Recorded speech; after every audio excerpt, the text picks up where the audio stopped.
En el marco del debate por la reforma de pensiones, un sondeo realizado por Espacio Público junto a otras organizaciones reveló que un 52% de los encuestados cree que el 6% de cotización adicional debería destinarse en su totalidad a las cuentas individuales. Para profundizar en este tema nos acompaña la directora de Espacio Público, Paula Benavides. Paula, bienvenida a Canal 24 Horas. ¿Cómo te va? Buen día. Buenos días, Andrés, y muchas gracias por la invitación. Ese número, claro, llama la atención. Este 52% que me imagino, Paula, de gente que cree que ese 6%, que es como donde se ha concentrado la discusión política, por lo menos, no sé si tan técnica. Así es. Que la gran mayoría quiere que se vaya a la cuenta individual. Y ese número ha ido creciendo. ¿Cómo ven ustedes esa evolución? Bueno, esta es una encuesta primero que es la segunda versión que realizamos. La primera fue el año 2023 y queríamos conocer las percepciones de la ciudadanía respecto de la reforma y la discusión actual de la reforma de pensiones. Y en una parte de esta encuesta efectivamente se consulta respecto del destino de la cotización del 6% y un 52% manifiesta, una cifra más alta que en la versión anterior, que se destine todo a la cuenta individual. Pero también un 43% considera que vaya todo o parte a un fondo colectivo solidario. Y en este sentido lo que vemos es que este es un tema donde la expectativa de las personas es que se combinen elementos individuales y algunos elementos de solidaridad. Digamos que esto muestra que hay matices, ¿no? Que no todo es blanco o negro en esta discusión del destino de la cotización y que es necesario equilibrar, por un lado, la valoración que existe del mérito individual, del esfuerzo individual, y por otro lado, que hay un reconocimiento de la solidaridad como un mecanismo para compartir riesgos y también para poder redistribuir a ciertos segmentos de la población. Hay otras preguntas, por ejemplo, vinculadas con esta, que muestran que un 57% de las personas está de acuerdo o muy de acuerdo en que, por ejemplo, hay un aporte a cuidadoras y cuidadoras desde un fondo solidario. Paula, otro elemento, si uno entra un poquito en entre líneas de quienes están a favor de ese 6% a cuenta individual y quienes están más pro solidaridad, llama la atención, por ejemplo, si lo vemos por estrato socioeconómico. Quienes están en la ABC1 son más proclives a la solidaridad. Quienes están en estratos, no sé, C3, D, E, más proclives, por lo menos, y tú me corriges, obviamente, a ese 6% de cuenta individual. Las mujeres son más solidarias, exactamente, tienden más a la solidaridad que los hombres. Yo creo que eso al menos no me cae ninguna duda. En el fondo, ¿cómo entender esos números, sobre todo el tema del estrato socioeconómico? Bueno, en el estrato socioeconómico lo que vemos también es que muchas personas de los estratos de menores ingresos quieren que esté el reconocimiento a su esfuerzo, ¿cierto? Este reconocimiento al mérito individual. Pero también vemos que coexiste, como decíamos recién, la necesidad de elementos de solidaridad. Como tú decías, en el caso de las mujeres se aprecian también más estos elementos, ¿no? Que muchas de ellas se dedican, por ejemplo, a labores de cuidado que recaen mayoritariamente en ellas. Entonces vuelvo a lo que señalaba antes, que este es un tema que tiene muchos matices y que lo que es necesario hoy día es que se genere un equilibrio entre los distintos objetivos de un sistema de pensiones, y aquí son los liderazgos políticos, ¿verdad?, que tienen que mostrar esta convicción de construir un acuerdo para mejorar el bien común que refleje estas diferentes perspectivas, ¿no? Lo hemos conversado, yo creo que 1.000.000 de veces aquí en este mismo estudio, Paula, a ver, ¿quién está al final? Llevamos 15 años discutiendo una reforma de pensiones, han habido proyectos de la presidenta Bachelet, de este gobierno, del expresidente Piñera. Ustedes también preguntan en buen chileno, a ver, ¿quién está trancando la pelota en el fondo? ¿Es el gobierno? ¿Es la oposición que alguna vez fue gobierno? ¿Son las AFP? ¿Cuál es la mirada de la gente respecto a cuál es la razón por qué esto no avanza al final? Bueno, si me permites una cosa antes, que uno de los resultados muy interesantes de la encuesta es que hay un gran anhelo y una altísima demanda de las personas hoy día porque se concrete un acuerdo de la reforma de pensiones. Hay una necesidad latente. Latente. En este Congreso, en esta legislatura, un 89,6%, es decir, casi todos, esperan, están muy de acuerdo en que es fundamental que se avance y se concrete la reforma. Y también tratamos de ahondar y de entender cuál era la percepción ciudadana respecto de los motivos por los que esto no ha sucedido.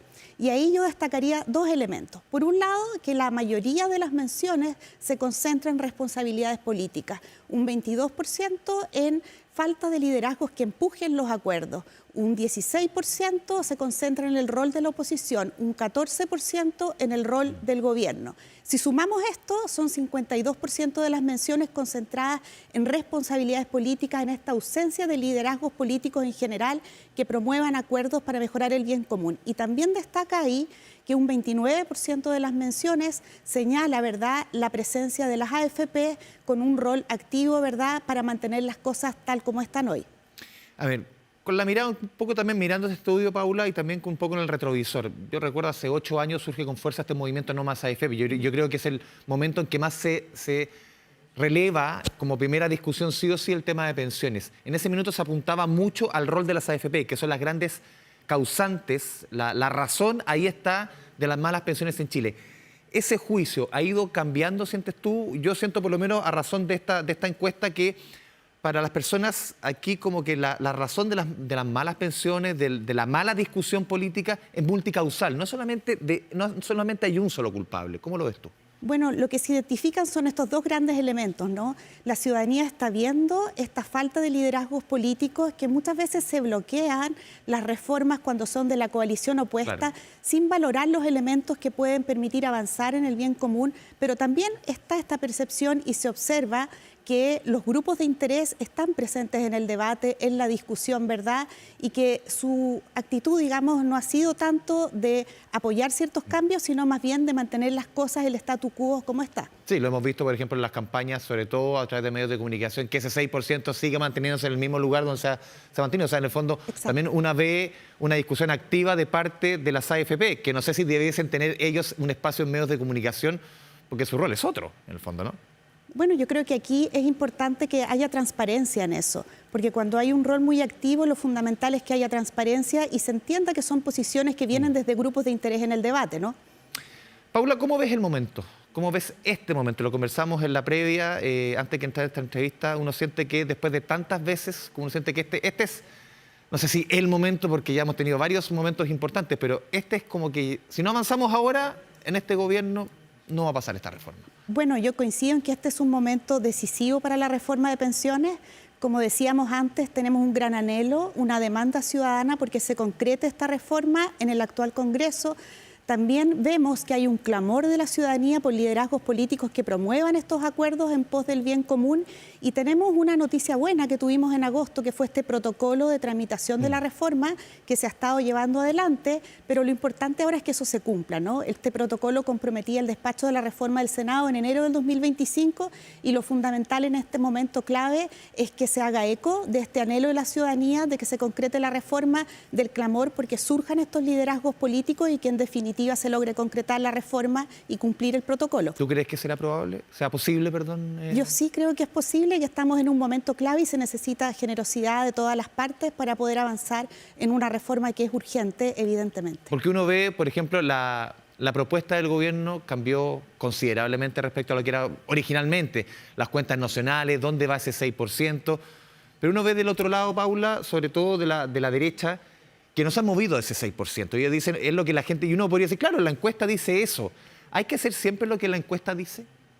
Las encuestas nos aportan elementos, ¿cierto?, de la percepción ciudadana que tenemos que entender y que tenemos que de alguna forma recoger en el debate. Pero esto tiene que ir de la mano de propuestas técnicas, ¿verdad?, que permitan cumplir los objetivos del sistema de pensiones. Y en ese sentido, igual la discusión se ha ido moviendo en el último tiempo, han habido avances y yo espero que esta sea la oportunidad de poder concretarlos. Sí, hay un elemento que hoy día estaba leyendo una crónica en el Diario Financiero respecto a cuáles son los principales puntos y había uno que, si lo puedes explicar a las personas, tú que estuviste en la Comisión Técnica, la famosa liquidación de stock. ¿Qué significa eso? ¿Por qué está generando tanta división entre la oposición y el gobierno que está empujando justamente esta liquidación de stock, que suena muy técnica, pero sí, nos puede influir a todos nosotros? Bueno, eso tiene que ver con cómo funciona nuestra industria, ¿cierto?, las AFP. Y una de las medidas que ha surgido en el debate en el último tiempo tiene que ver con la licitación del stock.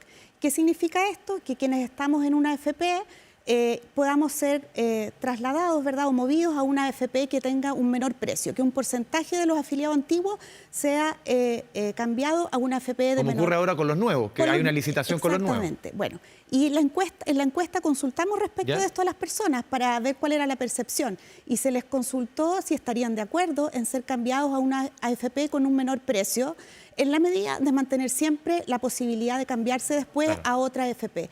Y encontramos que mayoritariamente las personas están de acuerdo, un 67% de las personas señaló estar de acuerdo con ser cambiado. Y también consultamos respecto a si las personas sabían si estaban en la AFP con un menor precio, y un 65% dijo no saber. No hay una elección activa, no hay un conocimiento de las comisiones, y la gente está de acuerdo con un mecanismo de esta naturaleza. Lo que busca esto en el fondo es generar un funcionamiento más eficiente, con menores costos para las personas que se reflejan en sus salarios líquidos, ¿no? Y por lo tanto con menores márgenes de utilidad en una industria donde el ahorro es obligatorio. Nosotros no tenemos la opción de elegir o no, ¿cierto? Estamos hablando de seguridad social, es una obligación ahorrar, ¿verdad?, para nuestra jubilación, y por lo tanto es un deber también que el sistema funcione eficientemente, con precios adecuados y márgenes razonables. Sí, Paula, hace 20 años se iniciaban los multifondos de pensiones, poquito más de 22 años en el gobierno del presidente Lagos, en septiembre del 2022. Hoy día la reforma lo que busca es no eliminar, pero cambiar el sistema. ¿Por qué, a tu juicio, es positivo o negativo pasar a estos fondos generacionales? Claro, en su momento dijo no, que los mismos cotizantes decían, y ellos... Al final parece que la idea parecía buena, pero no fue tan buena en la práctica. Bueno, lo que hemos visto en la práctica es que los multifondos generan muchas opciones de cambio y contribuyen a que tengamos portafolios de inversión más líquidos, ¿no?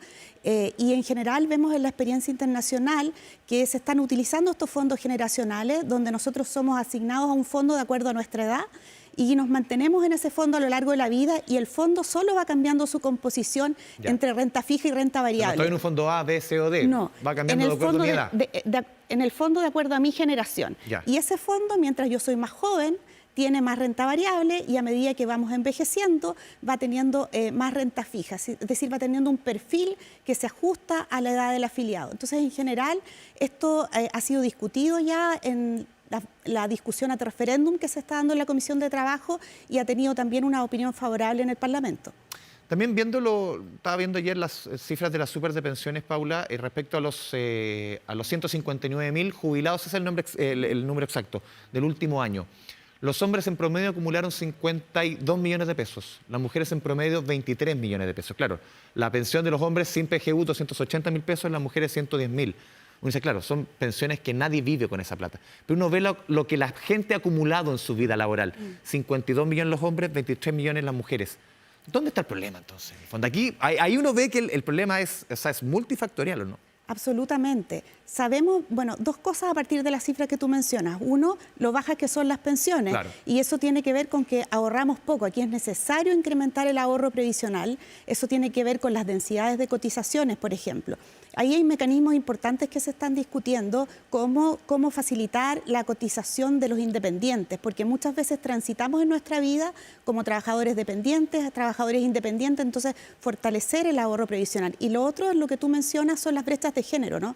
Que también son... 60% de diferencia. Exacto. En promedio de... Y tenemos brechas enormes por distintos factores, porque tenemos las mujeres menores ingresos, porque cotizamos menos, pero también porque nos jubilamos antes y porque se nos calculan las pensiones con una expectativa de vida más alta. Y en ese ámbito hay medidas que se están discutiendo, ¿verdad? Como por ejemplo el bono tablas para compensar la expectativa de vida y tratar de apuntar a resolver las brechas que se generan dentro del sistema de pensiones. Hay países que han apuntado a igualar la edad de jubilación o derechamente a subirla, hombres y mujeres.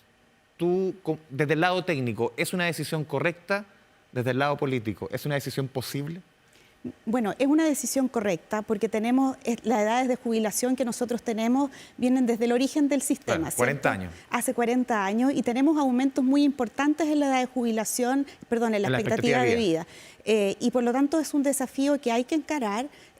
Hay que ir aumentando gradualmente esto, no cambiarle las reglas del juego a las personas que están pronto a jubilarse, sino más bien por lo menos partir desde las generaciones más jóvenes. Políticamente es una discusión compleja, pero mi impresión es que si hay un acuerdo más integral en el resto de los elementos, es algo que podría considerarse. Por último, Paula, otro tema que se discutió mucho fue las famosas tablas de mortalidad. ¿Se incluyen en este proyecto? ¿Hay algún cambio en ese tema para quienes no están viendo? Y siempre se ha puesto que las tablas de mortalidad, a las personas se les calcula la pensión hasta los 110 años. No es así, hay un tema de probabilidades, todo ello. Pero ¿se discute el tema acá? ¿Es una herramienta importante? Bueno, las tablas de mortalidad son un instrumento muy técnico, Sí. que básicamente responde a cómo calcular la pensión para que no se agoten los fondos tempranamente. Y las tablas que tenemos en Chile están hechas con los mejores estándares internacionales, fueron construidas con el apoyo de la OCDE. Entonces, en general, no es una discusión que ha estado presente. Lo que sí ha estado presente es poder discutir los distintos mecanismos a la hora de jubilarse, cómo mejorar el retiro programado, cómo hacer más eficiente el mercado de rentas vitalicias, entre otros elementos. Paula Benavides, te agradecemos este espacio con Canal 24 Horas. Muchas gracias a ustedes. Buena jornada. Igualmente.